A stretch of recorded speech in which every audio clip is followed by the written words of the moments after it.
Controversy hit Australia.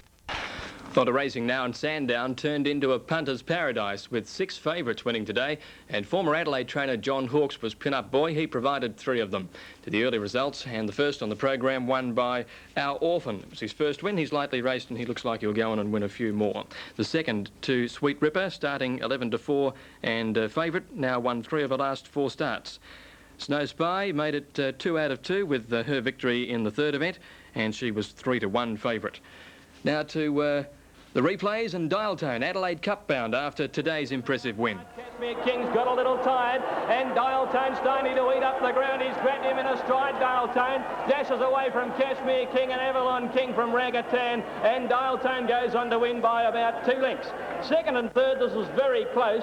Ragatan and Avalon King and Cashmere King have hit this in a photo. That was his first win on a good track today, but it was a very, very strong victory. He's certainly going to be hard to beat in the Adelaide Cup. Now the 5th.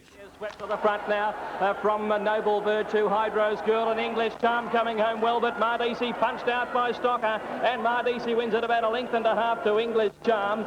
Third, Noble Virtue, I think, at a photo from Hydro. Punters right on the ball, 4s into 5-2 MARDISI, and landed the prize in good style over English Charm. Pressman's Choice, a flashing finishing run in the next. Selton's coming home strongly. He's hit the front, he's drawn away. Pressman's Choice is coming home strongly. Selton in front of Pressman's Choice. He goes home the best, grabbed it and won. Pressman's Choice grabbed the lead and beat Selton. Cobbler's Flame has run third.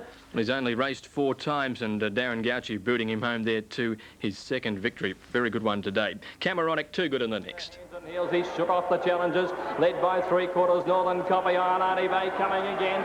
Cameronic's fighting plenty, though he's still in front. He's 3/4 in front, holding them, and Cameronic wins it by about 3/4 of a length. Second and third is very close between Northern Copy and Iolani Bay, and Royal Malcolm's run on well. At the weights, he was too good for them, Cameronic, and another very good ride by apprentice Peter Carmichael. The last on the program, Brigand. He's won both starts now since the blinkers were applied, and he was far too good for Dalgan and Raj Quartette. And the daily double today, 3 and 1, paid $6.40. The extra, 5 and 2, $5.15. Quadrella, $106.95 for 2341. And there's the quad extra numbers, and the dividend, $290.15. Hockey, New South Wales and Western Australia. Good morning, everyone. Welcome to our racing segment, and a very good morning to Jenny Chapman. Good morning, Bill. How are you? I'm very well, Jenny. And yesterday, punters had a wonderful day at Sandown. There were 6 favourites won from the 8 races. Yes, it would have been a good day, wouldn't it? My word, it would indeed. Let's have a look now at the results of the early races on the program. The first race in the card was the hurdle, and this was one of the bookies' good results for the day when Our Orphan scored at 12-1 from Eminency at 3s and Mighty Shane 12s. The favourite was Spend a Dollar at 5-2. Second race, Sweet Ripa, 11-4 favourite, defeated Hot Set at 10s and Golden Prayer at 5s. And race 3 went to another favourite, Snowspi, at 3-1. This was one of Johnny Hawkes from Cindy's Delight and Callala Bay third at 50-1.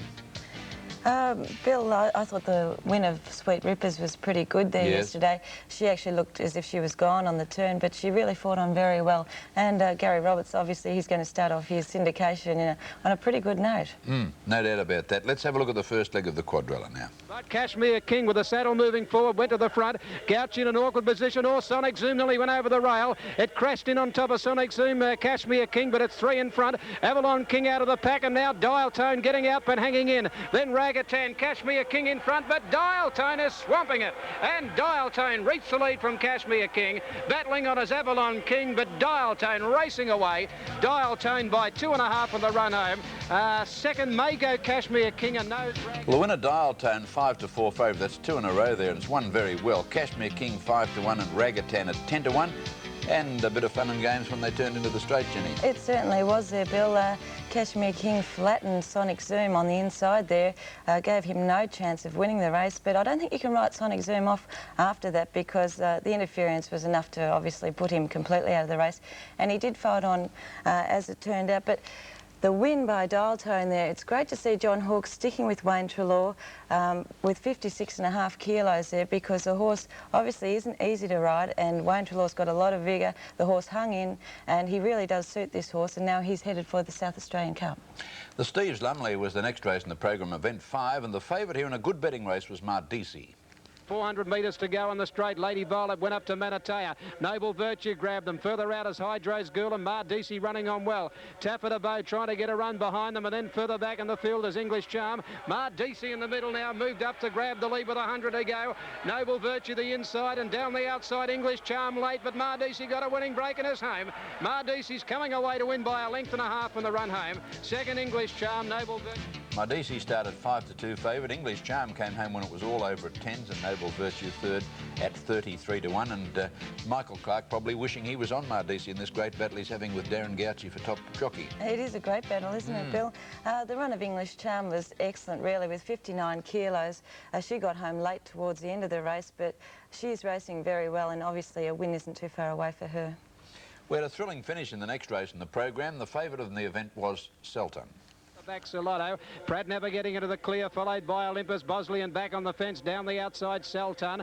Tristram caught a mile back at the moment from Foxwise, and further back Pressman's Choice trying to get out. Blimey Charlie, Lord of the Mist, but on the outside Sultan pegging the back quickly. It's the one with Pressman's Choice getting out late, but Sultan took the lead. Pressman's Choice starting to fly over the top of it. Sultan in front, Pressman's Choice cutting it down and gets up on the post.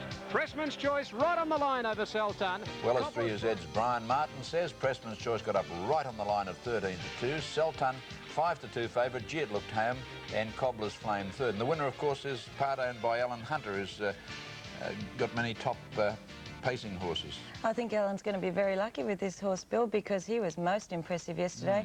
Not only winning the race, but he was held up from the 400 to the 250 metre mark, and he just flew home towards the end. It was a really good win. Sultan looked home 100 metres or so from the post. Yes, probably just beaten by a better horse on the day. Well, the last leg of the quadrella, Cameronic favourite, was odds on at some of the betting, but drifted towards the conclusion, but still started top pick at 11-8. 400 to go on the outside. Northern Copy's gone up to him. Alani Bay back on the rail as they run to the 300 metre mark, and then further back down the outside is Royal Malcolm. Cameronic and Northern Copy have beaten off Alani Bay. On the outside, Royal Malcolm running on fairly well. Cameronic's kicked about a neck in front of Northern Copy and Alani Bay. Cameronic in front. Class is going to prevail, and Cameronic will come away and win by 3/4 of a length. Second home, Northern Copy, and knows Alani Bay third. Well, Cameronic 11-8 favourite was always handy. Northern Copy a good run, and Iolani Bay. It battled back again. A 100 metres moment looked as though it was almost going to get up again. Yes, she was beautifully weighted in this race with the claim there. She was swishing her tail. She obviously doesn't like the whip too much, Iolani Bay. A terrific run in the race was the 6-year-old gelding in Royal Malcolm, who flew home to run fourth. He loves the wet tracks. With the wet tracks coming up now, he's not far away from a win either, Bill. No, Northern Copy ran a fair race. I think it was first up, wasn't it, yesterday? Yes. It was a good run. They backed it too. Yeah, well, he showed so much ability as a young horse, and then something went wrong. I think he's got bad legs, but he might be back on the right track too. OK, last race on the program, Brigand the favourite. In the straight, 400 metres to go. Top innings, Beau Valiant fighting it out. The run comes for Dalgan back in the middle, and down the outside, Brigand coming home well with Scarvilla. Dalgan gets the run, but Brigand joined in quickly with Beau Valiant, but Brigand's got to the front, and Brigand got a length and a half to Dalgan. Beau Valiant, Raj Quartette running home late, but back in journey, and he races away Brigand. Brigand in the run home by 2.5 lengths to Dalgan. Third home in the race is Raj Quartette. Fourth starts. And the winner there, Brigand 11-4 favourite, Dalgan 7-2, Raj Quartette 7-1. Coming back in distance, didn't worry Brigand. Obviously, the Sandown track suits that sort of horse. Yes, Bill, I think Brigand's got a pretty good future too. He's a horse that can get over more ground. He's fairly lightly raced, but I think he'll be a pretty good horse in the future. A run there by a horse that was about 50-1 in the race caught my eye, and that was a horse called Charito. Really fought on well, and over a bit more ground, I think it might have a race shortly. Well, now, Jenny, in that race, I noticed that young John Didham got fined $500 for failing to weigh in on the fourth horse, Beau Valiant. And he's got this fine because it's not the first time that it's happened. Now, you're a lady rider of some note. Do you get carried away at times and forget to go in and weigh in? Well, I think mainly with these younger apprentices, it's not so much younger apprentices, but when you've got a very busy day and you might have 8 rides for the day, you sort of want to rush in, get your saddle fixed up and get out and weigh out again. And sometimes that can slip your mind, but, well, it never happened to me, but all the same. Simon Marshall, another one, for example. You know, it should, I can imagine well imagine you're forgetting it once, but you get fined and reprimanded by the stewards. So surely to goodness, you know, there's a little bit of a lapse there if it starts happening, doesn't it? Yeah, well, it doesn't happen that often with the senior jockeys. I don't know, it just seems to be a new thing with the younger jockeys, doesn't it? Yeah, I suppose when you come back an owner of a horse, they want to get over in the train and they want to have a yarn to you, and they probably hold you up, and then suddenly you find you're running late and have to dash away at times. Well, that's true too, and the stewards, normally, the stewards always call you in to come in and weigh in.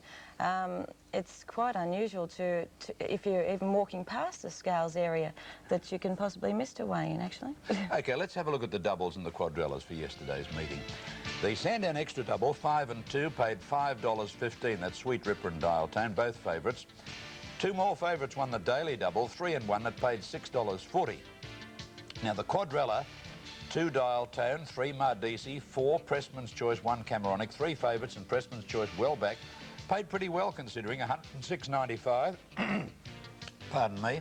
Perhaps you might read the Quad Extra. I'm getting a frog in me throat. And the Sandown Quad Extra on 3, 15, 1 and 12 paid $290.15.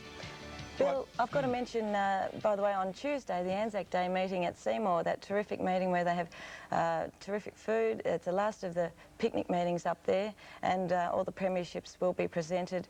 Really good day, so if you want a fun day at the picnics for the last time this year, go to Seymour. You'll be riding up there? No, I won't, but I'll be trying to get along there, that's for sure. OK, and they have the ladies' race on the program? Yes, they'll have 4 ladies' races and 4 men's races.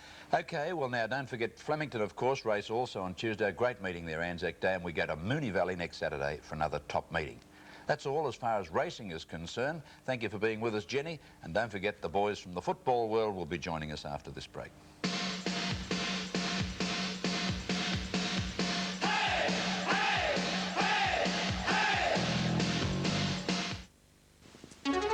Warwick Farm. Kenny, how's the weather there? The weather, Anne-Marie, is as it usually is in Sydney at the moment. It's wet, it's raining. It's not raining too heavily, but it's still spitting, and oh, those Melbourne people, aren't they going to give us hell? But I wouldn't have cared about the rain if I'd have backed the first winner here at Warwick Farm. The filly's name was Light Before Dawn, and it certainly was light because she paid $99.90 on the win tote for $1 investment. The second winner, well, he only paid $6.50. His name was Direct Sale. As usual, we'll be televising races 4 through to 7, 4 races live on the wide world of sport. The first one coming up is the Dame Mary Gilmore Handicap. Most races today are named after poets, and in the Mary Gilmore Handicap, I like number 1 Classic Victory, who'll be ridden by S. Campton. That's right, S. Campton, not N. Campton. S. Campton is Sean Campton, the 18-year-old son of top jockey Neil Campton. He's won on this mare before, and I think he'll show the city racegoers today that he's a pretty promising young apprentice. S. Campton to win race 4 on number 1 Classic Victory. In race 5, I like Dance Band, not the Glenn Miller variety, but a fine young racehorse called Dance Band. He's already a winner in town. He won easily at Gosford last start, beating Mocha, and that horse has won again since. I think Dance Band is one of the better bets of the day. In race 6, I like the Tommy Smith trained Record Dash. Record Dash will be ridden by the young apprentice Matty Pravato. Young Pravato is riding very well. He won on Record Dash at Randwick last start. The wet is not in his favour, but I still don't think it's too wet to stop him. That's in race 6. In race 7, I'm going for TJ Smith's stable jockey, Mick Dittman, but he's not riding a Smith horse. He's riding Corkage, who's trained at Canterbury by Howard Roger. Corkage doesn't particularly like it wet either, but I think he's just going better than his opposition today. I think he'll win. I hope there's a few winners there. Back to the studio where a man who's a lot drier than me is Maxie Walker. Hey, thanks, Kenny. I think I'll just add a little bit. OK, Warwick Farm is the venue. Light rain falling out here at the moment. The track officially classed as dead. Kenny Callender might have other ideas on that subject as we go down to him. And Ken, it's Poets' Day here today. This race is called the Mary Gilmore Handicap, and what a remarkable lady she must have been. You know, she lived to 97 years of age, Mary Gilmore. In fact, she was about 89 when she published one of her most popular works, 14 Men. Yes, John, Dame Mary Gilmore, and I just hope I can back the winner of the Dame Mary Gilmore Handicap, and my selection is number 1 Classic Victory. to be ridden by Sean Campton. This kid's ridden a few winners around Newcastle, but this will be his first win in Sydney. Equal favourite is Sancerre, and now with Un Corio very slow to move at the start, beginning quickly. Spinnaker Bay is the early leader. Sancerre is fast into stride and getting along the fence. Bronze Empress into a good spot. Storm Home is close handy on the outside, and then Miss Elliott followed by Classic Victory, and Un Corio after a slow start has tailed off as they get to the 800 mark, and Sancerre went to the lead. She's travelling easily in front, showed the way by a length to Storm Home and a half length away Spinnaker Bay. A little more than 2 lengths then to Bronze Empress on the outside of Classic Victory, a length to Miss Elliott, and 8 lengths away last is Un Corio inside the 600 mark, and Sancerre led, showed the way now by 3/4 to Spinnaker Bay, getting through in the centre. Storm Home is on the outside of those as they turn for home. A gap then to Classic Victory, followed by Bronze Empress and Miss Elliott. Into the straight, Sancerre with the inside running, just led Spinnaker Bay. They straighten up clear of Classic Victory, who switched to the outside and running on well, and then Bronze Empress. He's pulled the whip on Sancerre. Spinnaker Bay has headed it. Spinnaker Bay drew clear 100 metres out. Classic Victory and Bronze Empress are running on fairly well, but Spinnaker Bay is holding them at bay as they get near home. She's handling the ground well, and Spinnaker Bay, hands and heels, wins easily from Classic Victory. Bronze Empress third, fourth Sancerre, and then Storm Home and Miss Elliott, and last but making up good ground in the run to the post, Un Corio. Always travelling well, Spinnaker Bay, and just shot to the front at the 200 mark, handled the ground well and scored easily for Chris Gwilliam. 7 Spinnaker Bay to pay $13 and $2.80. $13 and $2.80. Second will be number 1 Classic Victory, Sean Campton, to pay $1.30. And insufficient starters for a third dividend about number 3 Bronze Empress. So the numbers will be 7, 1 and 3. Well, Ken, she's a bit hard to catch, Spinnaker Bay, isn't she? Yes, John, it was a form reversal, and she's been supposed to be suspect on wet tracks, but she had no trouble today. Look at her striding away. Sancerre was a rank disappointment. She gave up quickly, and Spinnaker Bay, well, she's won by 3 or 4 lengths from Classic Victory, with Bronze Empress in third place. No excuses for the others. She was too good. Form improvement was enough to get her home. That was the story of race 4. Excuse me. Race 5 at Rose Hill, the next on the card, and my tip in this race is number 4, Dance Band. Righto, Ken, thank you very much. Yeah, certainly hard to catch, and I would think that most of the rank and file punters would be a little perplexed by the win of Spinnaker Bay, who last start ran 11th in a field of 12 to Simple Taste and was beaten 100 yards.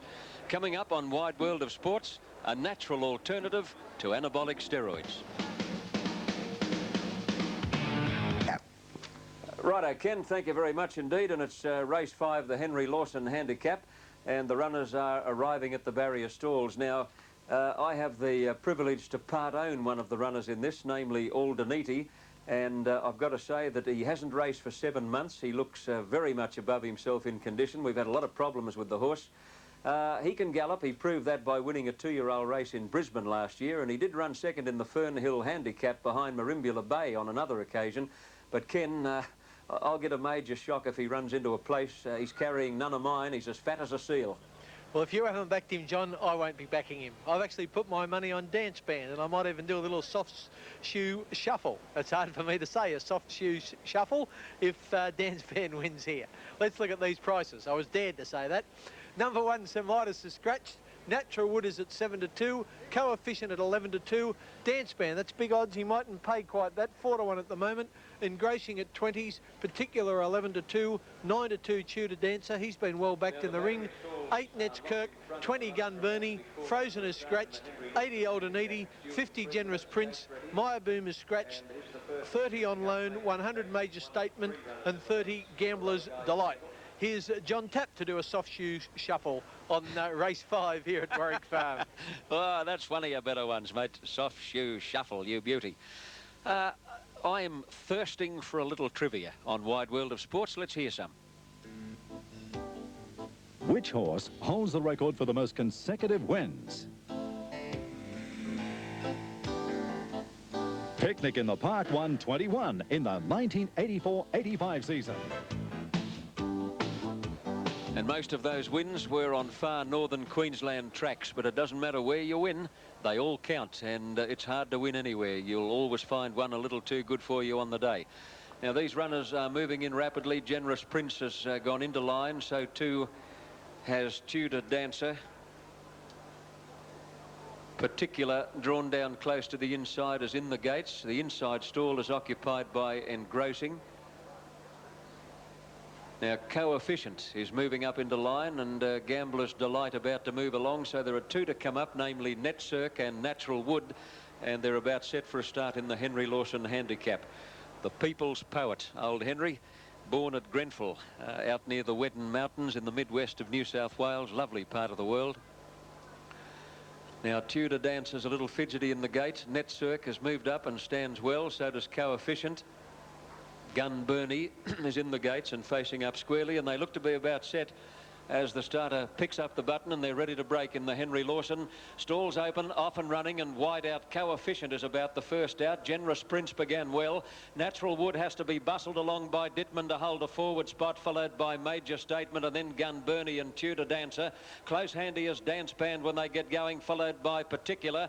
In that bunch is NETSIRK and well back Engrossing, followed by Aldeniti, and tailing out to last is On Loan. At the 800 mark, and Coefficient led. Generous Prince second, Major Statement third, and then NETSIRK and Natural Wood, followed by Particular. In that bunch as they race down the side, then as Gambler's Delight, a length and a half to Dance Band, followed by Engrossing, and then Gun Bernie and Tudor Dancer, with Aldeniti next to last, and tailed off as On Loan. On the turn, on the country galloper, Coefficient got away from Generous Prince and straightened up nicely clear. Particular's 2 lengths away under heavy pressure, so is Natural Wood, followed by Major Statement, NETSIRK, none of the others a hope. Into the straight, Coefficient led. Generous Prince boxing on well, and then Particular, followed by Natural Wood, but the country cuddy Coefficient is clear inside the 200. Generous Prince wants to hang in. Natural Wood is starting to wind up now. He's going to be the one to beat. Natural Wood is mowing down Coefficient. Natural Wood is coming home the better, grabs Coefficient, and the locally trained Natural Wood got up to beat Coefficient. Generous Prince third. Fourth is Particular, followed by Dance Band, NETSIRK. A long gap then to Gun Bernie, Major Statement, Engrossing, Tudor Dancer, Gambler's Delight. Aldeniti is second last, and On Loan as last of all in the Henry Lawson. Aldeniti, do you think he won't be huffing and puffing when he comes back to scale? He was sporting an outsized tummy. But the winner, number 2, Natural Wood, Mick Dittman, took him half an hour to win, $4.60 and $2.10. Second, number 3, Coefficient, place dividend $2.20, and number 12 will be third. Good run, 2, Generous Prince Ken, $17 the place. Yes, John, plenty of credit there to Mick Dittman. He didn't seem to be going all that good, Natural Wood, on the turn, but Mick pulls the whip. They find plenty, and I reckon when he saw that leader just starting to sit down about now, it'd give Mick an extra urge, and there's no stronger jockey with the Persuader. If you're on Natural Wood, you ought to have a drink and drink the health of Mick Dittman. I didn't have to do a soft shoe shuffle because Dance Band finished well back in the pack, unfortunately, and my tip was way off beam. Those who back Natural Wood will be surprised to know the bookies bet as much as 8-1 in the ring, but he's only paid about 7-2 on the tote. That was the story of race 5 here at Warwick Farm. Race 6 coming up next. My tip is a Tommy Smith trained Record Dash. And Record Dash will be ridden by the apprentice of the moment in Sydney, Matthew Provato, a 19-year-old who's won something like 11 or 12 metropolitan races this season. A confident boy and a nice rider, Matt Provato. Horses seem to go very well for him, and he certainly has a good future. Official numbers are 2, 3, 12. Natural Wood is trained at Warwick Farm, and punters, I'm sure, would be well aware by now that there is no better system at Warwick Farm race meetings than to support the local horses. They just seem to find a leg on their own track. We've had 5 races so far. 2 of the winners have been trained here at Warwick Farm, and there are a few more later with big chances. Here's my horse coming back in, Aldeniti. I'll huff and I'll puff and I'll blow the joint down, he says, as he comes back into the enclosure. Okie dokes, that's another one down, and in a moment the last great race continues on Wide World of Sports. There's a bunch of 3-year-olds going into the stalls out there at Warwick Farm, and to tell us all about that, here's Johnny Tapp. Good on you, Maxie. This is the CJ Dennis Handicap, a 3-year-old race, 1,600 metres, and they're at the gates.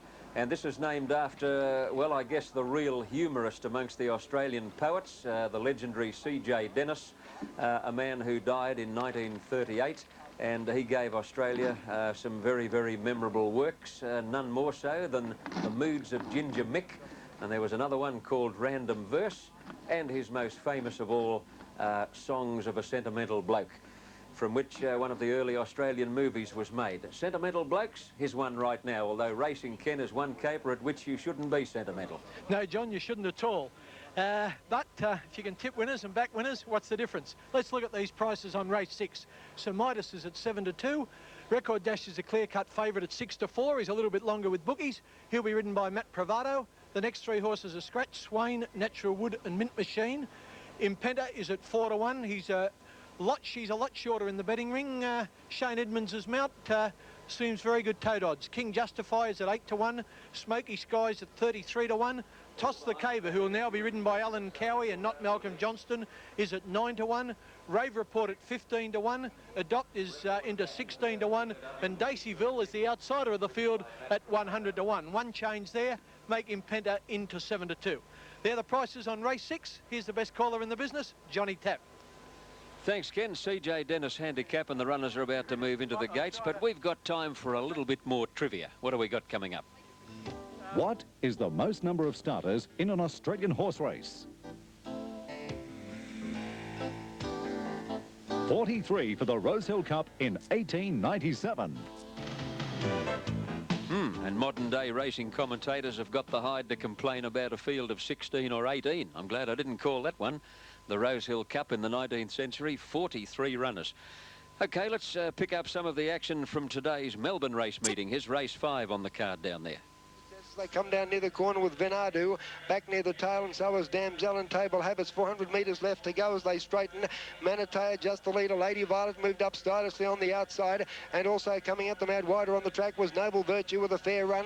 Mardisi running home fairly well out wider, and then Hydro's Girl at the 200. Mardisi swept up on the outside, grabbed the lead. Lady Violet turned to fighting back as Noble Virtue on the inside. English Charm's coming home late, but Mardisi stolen a march, and Mardisi wins by a length and a half. English Charm got second. Noble Virtue third, followed by Hydro's Girl. Not surprising to see that mare win, Mardisi, because she looked very, very unlucky at her previous start at Caulfield, I think. Oh, no, at Sandown, when she finished third to Manitea a week or two earlier. She was very unlucky on that occasion and made amends today. Colin Hayes trains Mardisi, and Colin, as you know, is well over the 5,000 career winners mark. He achieved that remarkable milestone some 5 or 6 weeks ago. Now, Adopt has moved up into the gates with Impenta. Rave Report is in line. His Sir Midas coming in, waiting on King Justify, and that'll leave Smoky Skies and Record Dash. Dennis McClune on Smoky Skies is trained by Howard Roger, and I noticed Dennis is wearing the new Lycra lightweight skin-tight colours, as is Matt Bravado on Record Dash, which is the horse going in right now in Robert Sangster's famous colours. Record Dash moves in, Smoky Skies the last up, and they're all set and ready to run in the CJ Dennis Handicap race 6 on the card. They face well. Rave Report, the inside runner.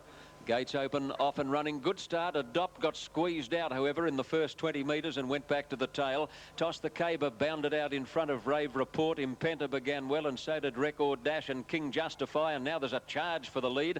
At the 1400 mark, Record Dash coming over from the outside, heads them off and goes to the front from Impenta. Toss the Caber third, followed closely then by Daceyville and Smoky Skies. King Justify is out very wide, followed by Rave Report. Sir Midas second last, and Adopt is last after that slow start. They're going at a cracking pace in the run to the top turn, and now Smoky Skies takes over. That's the third leader so far, and at the 1,000 mark, Smoky Skies kicked away 2 lengths on Record Dash, 3/4 away. Impenta getting a good run. Out 3 deep as Daceyville, a length away, and hard ridden Toss the Caber, followed by Rave Report. 3 deep as King Justify, a length to Sir Midas, and a half length away last Adopt at the 700 now, and Smoky Skies revelling in the ground has kicked clear and led by 3.5 lengths now on Record Dash. Impenta scrubbed along in third place, followed by Daceyville. Further back in the field is Rave Report, followed by King Justify. Sir Midas a mile back with Adopt and Toss the Caber. Up to the turn now, 500 out. Smoky Skies led, but they're starting to peg him back.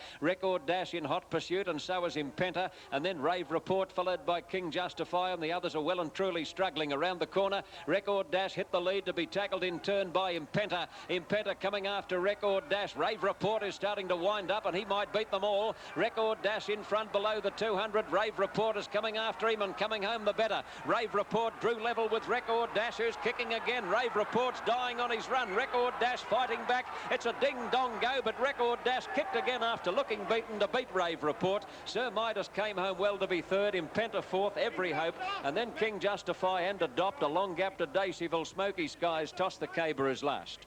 Well, Rave Report looked 4-1 on 100 metres out when he drew almost level with Record Dash, but that leader refused to surrender and fought back to win it narrowly. Record Dash, Matthew Provato, $2.70 and $1.40. Rave Report second, a place dividend of $3.70, and the strong finishing Sir Midas will be third, a place dividend of $2. Ken, Impenta, Every Hope in the world. Yeah, every possible chance, John, and God bless little Matt Provato. He got plenty out of Record Dash then.